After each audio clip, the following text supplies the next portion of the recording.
नमस्कार, स्वागत है आप लोगों का इस यूट्यूब चैनल में जिसका नाम है ई पाठशाला सेंटर। हम छत्तीसगढ़ पंचायती राज अधिनियम के अंतर्गत ग्राम सभा पढ़ रहे थे। पिछला वीडियो ने हमने यहाँ तक देख लिया था कि बैठक की तारीख स्थान सरपंच या उप सरपंच या सचिव तय करेगा। अब इसके आगे देखते हैं कि सूचना के 7 दिन पूर्व आपातकाल में 3 दिन की बैठकें होती है। मतलब इस सूचना क्या चीज़ है, ये दोनों एक बार आपको लिखा है। ये देखिए सूचना क्या होता है। जैसे हमने पीछे पढ़ा है कि 1/3 ग्राम सभा के सदस्यों के लिखित आवेदन पर आपको करना है, या फिर जनपद या जिला के, है ना, जनपद जिला कलेक्टर के आदेश पर आपको 30 दिन के भीतर आपको ग्राम सभा रखनी है। तो उसकी सूचना कैसे होगी? तो उसका डेट तो मैं बता दिया था कि डेट दिनांक कौन तय करेगा। तो सरपंच कर सकता है, सरपंच की अनुपस्थिति में उप सरपंच कर सकता है, और उप सरपंच नहीं रहा तो सचिव कर सकता है। तो उसी सूचना की बात कर रहे हैं कि अमुक दिन आपको ग्राम सभा की बैठक करनी है। यदि सामान्य स्थिति है तो सूचना 7 दिन पहले दी जाएगी। यदि 8 तारीख को बैठक रखनी है तो इससे 7 दिन पहले प्रत्येक ग्राम पंचायत या फिर प्रत्येक ग्राम सभा को उसकी सूचना दी जाएगी। सभा को सूचना दे दी जाएगी कि इस दिन ग्राम सभा की बैठक होनी है। उसके लिए बहुत सारे तरीके होते हैं। आप ढोल पिटवा सकते हैं, बुनियादी करा सकते हैं, इस प्रकार के कार्य आप करा सकते हैं। उसके बाद है आपातकाल की स्थिति में आपको 3 दिन पहले सूचना देना होगी। यदि कोई इमरजेंसी आ गया, कोई विशेष बैठक करानी है, तो मात्र 3 दिन पहले सूचना देके आप आपातकाल में ग्राम सभा की बैठक करा सकते हैं। अब वहाँ पे देखिए बहुमत का कैसे विनिश्चय होता है। जैसे हमने पिछले वीडियो में देखा है कि जैसे कोई नाली निर्माण कराना था तो उसके लिए एक ग्राम सभा बैठा था, तो उसको बहुमत, तो उसमें कैसे विनिश्चय होगा कि क्या सही है। ये देखिए, चलिए एक ग्राम सभा बैठा देते हैं। ये सब ग्राम सभा के लोग बैठे हैं। यहाँ मान लेते हैं 200 लोग बैठे हैं। तो कुछ लोग नाली निर्माण के पक्ष में होंगे, कुछ उसके पक्ष में नहीं होंगे, है ना। तो ये कैसे बहुमत से तय होगा? तो ये सामान्य बहुमत से होता है। सामान्य बहुमत से, जैसे 200 का आधा कितना हुआ? 100। यदि 101 लोगों ने बोल दिया कि नाली निर्माण होना है तो वो अनुमोदित माना जाएगा, उसको स्वीकृत माना जाएगा। इसको सामान्य बहुमत से किया जाता है, ऐसा है। और यदि यही दो गांव के मिलकर हो गया, आगे इस बात को पढ़ेंगे। यदि यही जैसे एक ग्राम पंचायत है, यहाँ भी नाली निर्माण का कार्य है, यहाँ भी नाली निर्माण का कार्य है, लेकिन नाली निर्माण नहीं देखते, कुछ और देखते हैं। स्ट्रीट लाइट देखते हैं कि सभी ग्राम पंचायतों में स्ट्रीट लाइट लगाना है। सभी ग्राम पंचायतों के जो हॉल है वहाँ पे स्ट्रीट लाइट लगाना है, ये मान लेते हैं। इनका ग्राम सभा नहीं मानते कि ग्राम पंचायत भवन है, यहाँ लाइटों के लिए खर्च करनी है, कि यहाँ लाइट लगाना है, साउंड सिस्टम लेना है, उसके लिए आपको ग्राम सभा से अनुमोदन करना पड़ेगा। तो मान लेते हैं ये जो ग्राम सभा है ये बी है, तो ये जो ए वाले हैं ये तो मान गए कि हाँ भाई पंचायत भवन में इसकी आवश्यकता है, लेकिन बी वाले लोग नहीं माने। मतलब इन्होंने अनुमोदित नहीं किया और इन्होंने अनुमोदन कर दिया। इस स्थिति में क्या होगा? क्योंकि ये दोनों गांव एक ही ग्राम पंचायत में आते हैं, तो इन सब का एक संयुक्त बैठक लिया जाएगा। यहाँ भी जितने लोग रहेंगे, जैसे यहाँ है 200, यहाँ है लोग 150, तो इनकी संयुक्त बैठक, या इसको भी मान लेते हैं 200, तो इनकी संयुक्त बैठक लिया जाएगा। और संयुक्त बैठक में जो बहुमत से पास होगा वो सबको सर्वमान्य होगा, सभी गाँव को, सभी पंचायतों को, इस प्रकार। चलिए आगे बढ़ते हैं। अभी स्थान क्या होगा? मतलब ये जो बैठक लिया जाना है वो कहाँ होगा? तो पंचायत के प्रति गाँव में, जैसे एक ग्राम पंचायत में 2 गांव है, तो प्रत्येक अपने अपने गांव में एक ग्राम सभा एक ही विषय पर, ऐसा नहीं है कि अलग अलग विषय पर। अगर विषय एक ही है फिर भी प्रत्येक ग्राम पंचायत में अपने अपने ग्राम पंचायत में लोग ग्राम सभा करेंगे। अब गणपूर्ति क्या होती है देख लीजिए। गणपूर्ति का मतलब होता है कि कितने लोग आ जाएं तो आप बैठक शुरू कर सकते हैं। जैसे हम गांव में बोलते हैं ना, उसको भी आने दो, उसके बाद बैठक शुरू करेंगे। तो यही है गणपूर्ति। मिनिमम कितने लोगों की आवश्यकता होती है गणपूर्ति के लिए? तो ये होता है आपके ग्राम सभा का 1/10, और इसमें भी 1/3 महिला होनी चाहिए, अनिवार्य है। जैसे ये एक ग्राम सभा है, यहाँ 100 लोग निवासरत हैं, और या फिर 100 लोगों की मतदाता सूची में नाम है, यही लोग ग्राम सभा है। तो इसमें कितने लोग आएंगे कि इनकी बैठक शुरू की जाए? तो 1/10 का भाग 100 में 1/10 कितना होता है? इसको मान लेते हैं 1000। मतलब आपके गांव में ग्राम सभा 100 ग्राम सभा नहीं होता, वो तो एक मोहल्ले में हो जाता है। 1000 जैसे लोग हैं, तो उसमें 100 लोग आना अनिवार्य है। 1000 का 1/10 मतलब होता है 100, तो 100 लोग आना अनिवार्य है। उसके बाद इस 100 में जो 100 आ चुके हैं, 1/10 आ चुके हैं, उसमें 1/3 महिला होनी चाहिए। 1/3 महिला मतलब लगभग 33 महिला होनी चाहिए, ये अनिवार्य है। 33 से ज़्यादा हो सकता है महिला, पर इतनी महिला होना अनिवार्य है। इस 100 में 33 महिला होना अनिवार्य है। यदि 33 महिलाएं नहीं होंगी तो आपकी ग्राम सभा की बैठक शुरुआत नहीं किया जाएगा। आपकी ग्राम सभा की बैठक शुरुआत नहीं किया जाएगा। ये हो गया। फिर एक बार नीचे हमने लिखा है, मतभेद होने पर संयुक्त बैठक की जाती है। जैसे हमने ऊपर बताया था कि जैसे अगर ग्राम पंचायत में कुछ सामान लेना है, अगर मतभेद हो गया दोनों में, तो अलग अलग बैठक में मतभेद हो गया तो उसमें एक संयुक्त बैठक करेगा और उसकी अध्यक्षता करेगा सरपंच। चलिए आगे और देखते हैं कि इसकी अध्यक्षता कौन कैसा कर सकता है। ये देखिए, अब ये है, यदि गणपूर्ति ना हो तो मतलब यदि एक निश्चित लोग बैठक में उपस्थित नहीं हुए, जैसे हमने देखे थे ना कि 1000 में देखे थे, आपके 1000 में 100 टोटल होने चाहिए। 100 से ज़्यादा हो सकता है, मिनिमम है वो। ऐसा नहीं है कि 100 लोग ही होंगे तभी के, मतलब केवल 100 लोग होंगे, उससे ज़्यादा होंगे तो नहीं बनेगा, ऐसा नहीं है। यदि गणपूर्ति नहीं होती है तो क्या होगा कि गणपूर्ति नहीं होने की स्थिति में उस दिन बैठक आयोजित नहीं होगी, और जो अध्यक्षता करता रहेगा सरपंच, और जो उस समय जो तत्कालीन अध्यक्षता करता रहेगा वो एक नया डेट जारी करेगा और बोलेगा कि आज हम बैठक नहीं लेंगे क्योंकि जितने लोग को बुलाए थे उन लोग को फुर्सत नहीं है, वो लोग आए नहीं हैं। तो अगला डेट कहने का मतलब एक वार्निंग मान लीजिए। अगला डेट कहने का मतलब आप वार्निंग मान लीजिए कि उसी दिन एक डेट तय कर दिया जाता है कि हम अमुक दिन और मिलेंगे, और उसकी सूचना फिर से सभी ग्राम सभा के सदस्यों को दी जाती है। उसके बाद अगला डेट बैठेगा।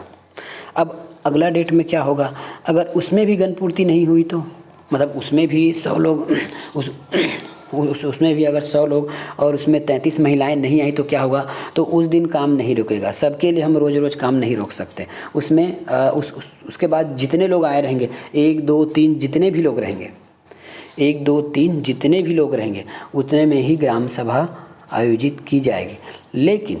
लेकिन उसमें एक नया विषय नहीं जोड़ा जाएगा। आपने जो पुराना विषय में बात करने की बात कही थी कि हम केवल नाली निर्माण की बात करेंगे, तो आप उसी की ही बात करेंगे। उसमें कोई नया विषय नहीं जोड़ेंगे, चलो वो लोग नहीं आए हैं तो हम लोग आपस में मिलकर कुछ नया विषय जोड़ लें, ऐसा नहीं होगा। आप नया विषय नहीं लाएंगे। साथ आप वार्षिक जो कार्य योजना है, जब आपकी वार्षिक कार्य योजना की वर्ष में आपको गांव में क्या क्या बनाना है, क्या क्या खर्च करना है, कैसा है, तो वो भी आप यदि ये विषय है, यदि आपके उस ग्राम सभा के विषय में ये था, एजेंडा ये था कि वार्षिक कार्य योजना, तो जब तक आपका गणपूर्ति नहीं होगा तब तक ये वार्षिक योजना पर आप बहस नहीं कर सकते, काम नहीं कर सकते, बैठक नहीं ले सकते। दूसरा, हितग्राहियों का चयन, जैसे किसका राशन कार्ड बनाना है, किसका नहीं बनाना है, और विधवा पेंशन है और भी कोई पेंशन का स्कीम है, यदि उस विषय में अब यदि आप रखे हैं ग्राम सभा, और यदि उस दिन भी नेक्स्ट डेट देने के बाद भी लोग नहीं आए तो भी आप इस विषय पे चर्चा नहीं करेंगे, आपको ग्राम सभा स्थगित करना ही पड़ेगा। दूसरा है लेखा बजट, प्रशासनिक रिपोर्ट। लेखा बजट मतलब कितना बजट आपके पास शासन से आया है, कितना है, उसकी जो भी वित्तवार जांच है, या फिर आपको और कोई नया बजट बना के भेजना है कि हमको इतना बजट चाहिए, तो इस संबंध में भी आप गणपूर्ति के बिना बैठक आयोजित नहीं कर सकते। कोई प्रशासनिक रिपोर्ट आती है शासन की, आपके ग्राम पंचायत संबंधित कोई रिपोर्ट है, तो उस संबंध में भी आप ग्राम सभा नहीं कर सकते। मोटा मोटा ये आप मान लीजिए कि जो काम आवश्यक है, जो मूलभूत है, वो आप बिना ग्राम सभा के कोरम पूर्ति हुए बिना आप उसको नहीं कर सकते। जो छोटा मोटा काम होगा, जो इस वर्ड में नहीं आता, जो मैंने यहाँ जो लिखा है, और ये है, अगर इस विषय में नहीं आता तो आप ग्राम सभा कर सकते हैं। अब देखते हैं गणपूर्ति का उत्तरदायी किसको होता है। मतलब लोगों को उसके घरों से बुला के लाना कि आज हमारे यहाँ ग्राम सभा रखा है, आप सादर आमंत्रित हैं। इसका काम किसका है? तो इसका काम है आपका सरपंच और पंच का। गणपूर्ति का उत्तरदायी मतलब जिस दिन बैठक होना है, इस दिन सभी लोग को एकजुट करना, सभी को बुला के लाना, सभी को बुला के लाना, जैसा भी आप बुलाएं, आपका काम। ये किसका काम है? ये सरपंच और ये पंच का है। यदि सरपंच द्वारा 3 गणपूर्ति नहीं हो जाता, मतलब 3 लगातार गणपूर्ति सरपंच के द्वारा नहीं होता, मतलब ये है कि यदि सरपंच ने मतलब ग्राम सभा में 3 बैठकें हुई और वो 3 गणपूर्ति करने में असमर्थ रहा, वो 3 बार लोगों को बुला के लाने में असमर्थ रहा, वो लोगों को अपने और आकर्षित नहीं कर पाया, सभा में बुला के नहीं ला पाया, तो आगे 2 के लिए और अवसर दिया। देख भाई, तो 3 नहीं बुला लाया तो तुमको 2 बार और अवसर देंगे। और दोनों बार ही अगर वो नहीं बुला पाया तो उसको पद से निकालने की कार्यवाही की जाएगी कि आप सरपंच के लायक नहीं हो। आप जब गणपूर्ति नहीं बुला सकते, आप लोगों को अपने विश्वास में नहीं रख सकते, तो आपको किस तरह सरपंच बना के रखा जाए? तो उसको पद से पृथक करने की या फिर पद से हटाने की कार्यवाही शासन स्तर पर की जा सकेगी। अब देखते हैं उसकी अध्यक्षता कौन करता है। अध्यक्षता का मतलब होता है बैठक का मुखिया कौन होगा। जैसे हम लोग गाँव में बैठते हैं ना, तो यदि सिंपल 4 लोग भी बैठते हैं तो उसमें किसी एक को बना देते हैं मुखिया, कि तीन ही चल बोल। उसी प्रकार उस सभा को संचालन करने के लिए, उस सभा में बातचीत करने के लिए, उस सभा को बना के रखने के लिए एक अध्यक्ष होता है, एक प्रमुख व्यक्ति होता है। तो वो कौन होता है? तो पहला तो आपका सरपंच होगा, ये सरपंच का उत्तरदायित्व है। दूसरा, यदि सरपंच किन्हीं कारणों से नहीं आ पाता है या वो असमर्थ होता है, जैसा भी हो, जो भी स्थिति हो, गांव गया है, स्वास्थ्य ठीक नहीं है या फिर और कुछ दिक्कत है, तो उस स्थिति में आपका उप सरपंच करेगा। और उप सरपंच भी उस दिन नहीं आ पाता, मतलब सरपंच भी नहीं आ पाए, उप सरपंच भी नहीं आ पाए, तो ग्राम सभा में जितने लोग उस दिन एकत्रित रहेंगे तो वो आपस में चुन लेंगे, भाई हमारा सरपंच आज आने में असमर्थ है, हम ही में से किसी एक को चुन लेते हैं।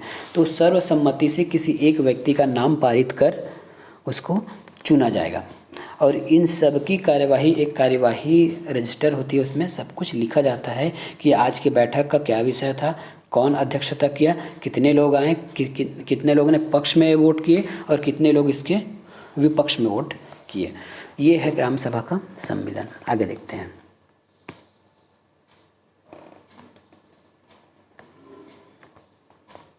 विवाद होने पर, इसको समझते हैं कि विवाद क्या होता है।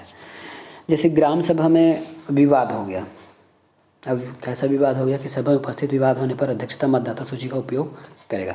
अब देखिए विवाद कैसा होता है। जैसे हम इस ग्राम सभा में बैठे हैं और हमने किसी चीज़ पर अनुमोदन दे दिया, किसी चीज़ की बात है, उसमें सहमति आ गई। जैसे मान लेते हैं वही जो हम लोग चल रहे हैं नाम लेके, नाली निर्माण वाला, तो उसमें क्या है, यहाँ पे कितने सदस्य उपस्थित थे आज? कितने सदस्य उपस्थित थे? तो आज 500 सदस्य उपस्थित थे। तो इसका विनिश्चय कैसा होता है? कम से कम इसकी आधे से ज़्यादा हो तो ये विनिश्चय हो जाता है कि हमने सभा में यह कार्य अनुमोदित करा लिया। लेकिन यदि कोई व्यक्ति करता है, विवाद करता है, देखिए यहाँ 101 लोग हैं, है ना, 151 लोग हैं, यहाँ 151 लोग बहुमत से पास कर लिए, लेकिन इनमें से किसी को आपत्ति है कि इसमें से जो व्यक्ति एक बैठा है जिन्होंने अनुमोदन के लिए हाथ बढ़ाया है, जिन्होंने हामी भरी है या जिन्होंने नहीं बोला है, वो व्यक्ति हमारे ग्राम सभा का सदस्य नहीं है। यदि ऐसा कोई विवाद आ गया, जैसे आप ही लोग गांव के लोग रहते हैं, तो जैसी सभा होता है तो आप लोग भी चले जाते होंगे, जिसका 18 वर्ष नहीं हुआ है या फिर जिनका मतदाता सूची में नाम नहीं है, या फिर कोई जो दूसरे गांव से आए हैं मेहमान के रूप में, वो भी देखने के लिए चला गया कि चलो देखें क्या होता है, और आपने भी ऐसे हाथ उठा दिया हाँ करके, और इसमें किसी को डाउट हुआ कि ये बंदा हमारे गांव का नहीं है, ये तो गलत है, तब उसकी जांच कैसे होगी? तो होगा संबंधित ग्राम की, है ना, सूची मिलाया जाएगा कि भाई आपका नाम क्या है? हाँ, राजेश है। आपका नाम सूची में है या नहीं है? नहीं है तो आप हटो, बाहर जाओ। तो इस प्रकार यदि विवाद होता है किसी की सदस्यता को लेके, तो ग्राम सभा में जो मतदाता सूची रहती है उसकी जांच परख करके हम उस समस्या का निवारण कर सकते हैं। अगला है धारा 7, शक्ति एवं कृत्य। अब ग्राम सभा की क्या शक्ति है और क्या कार्य है? तो ग्राम सभा क्या क्या कार्य कर सकता है? तो कार्यों का अनुमोदन करेगा, जैसे हमने देखा था नाली निर्माण, वार्षिक बजट बनाएगा, कार्य योजना बनाएगा कि हमको इस साल क्या क्या काम करना है, कहाँ नाली खुदवाना है, कहाँ गड्ढा खोदना, कहाँ लाइट लगाना है, किसको क्या बोलना है, ये सब कार्य योजना ग्राम सभा का है। संपरीक्षक योजनाओं की संचालन। संपरीक्षा मतलब होता है ऑडिट। आपके गांव में जो कार्य होगा वित्तीय संबंधित, भौतिक संबंधित, इन सब का ऑडिट की रिपोर्ट देखना ग्राम सभा का कार्य है। योजनाओं का संचालन करना, जबकि आपके गांव में जो योजना चल रही है, मनरेगा है, राशन कार्ड के लिए है, या फिर पेंशन योजना है और कुछ है, तो उसका संचालन करना ये ग्राम सभा का काम है। हितग्राहियों की पहचान करना, पंचायत की संपत्ति की रक्षा। पंचायत में जितनी भी संपत्ति है, स्थल है, चर है, अचर है, उन सब की रक्षा करना इस ग्राम सभा का कृत्य होता है, उत्तरदायी होता है। चलते हैं नेक्स्ट वीडियो में।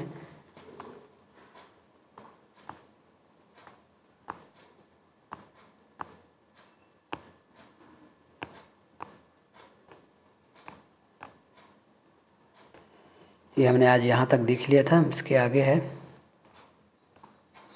यहाँ तक हमारा ग्राम सभा ख़त्म होता है। ये होता है आपका अनुसूचित क्षेत्रों में ग्राम सभा, तो हम आपको ये सब चीज़ें बाद में बताएंगे। ये हमारा ग्राम सभा यहीं पे ख़त्म होता है। यदि मैं इसका एक क्विक रिवीजन आपको करा देता हूँ, ग्राम सभा क्या होता है। ग्राम सभा का मतलब होता है कि एक ग्राम में जिसकी मतदाता सूची में नाम है वो लोग ग्राम सभा के सदस्य होंगे। ग्राम सभा बहुत पावरफुल होती है। आपको यदि गांव में रहने वाले आप लोग हैं तो आपको शायद नहीं पता होगा, लेकिन ग्राम सभा अपने आप में बहुत पावरफुल होती है। यदि कोई व्यक्ति का नाम किसी, जैसे एक मोटा मान लेते हैं, यदि कोई हितग्राही चयन करना है आवास योजना के लिए, यदि उस आवास योजना के लिए उस आदमी का नाम आपके ग्राम पंचायत की कोई सूची जो है, सर्वे सूची है, उसमें नाम नहीं है, यदि लेकिन ग्राम सभा को लगता है कि सच में उसको पात्र हैं वो लोग, सच में वो पात्र है, उनके पास घर नहीं है, बेघर है, आवासहीन है, तो ग्राम सभा अगर चाहे तो उसको भी घर दिलवा सकती है अपने अनुमोदन से। तो ग्राम सभा बहुत पावरफुल शक्ति होती है, ये आपको याद रखना है। इसके बाद हम पढ़ने वाले हैं, नेक्स्ट टॉपिक रहेगा हमारा आरक्षण। इसके बाद हम पढ़ने वाले आरक्षण। वैसे तो इसके बाद हमारा पंचायत की संरचना आता है, लेकिन मैं इसके बाद आपको आरक्षण ही पढ़ाऊंगा, क्योंकि पंचायत की संरचना में आरक्षण की हमेशा बात होती है। जैसे आप हमेशा देखते होंगे गांव में कि यदि आपके गांव में कभी सरपंच का एसटी निकलता है, कभी एससी निकलता है, कभी जनरल, कभी महिला, कभी ओबीसी महिला, कभी जनरल पुरुष, इस प्रकार यदि निकल जाता है, इस प्रकार यदि आपके गाँव का सीट आवंटित होता है तो वो कैसे होता है और कितने प्रतिशत में होता है, तो ये हम एक आरक्षण का वीडियो देखेंगे, 1 से 2 वीडियो, उसमें आपकी सारी समस्याएं समाप्त हो जाएगी। उसके बाद हम नेक्स्ट विषय पर बढ़ेंगे। तो आज के लिए इतना ही, मिलेंगे नेक्स्ट वीडियो में। धन्यवाद। वीडियो अगर पसंद आ रहा हो तो ही लाइक कीजिए, वरना नीचे डिसलाइक का भी बटन है।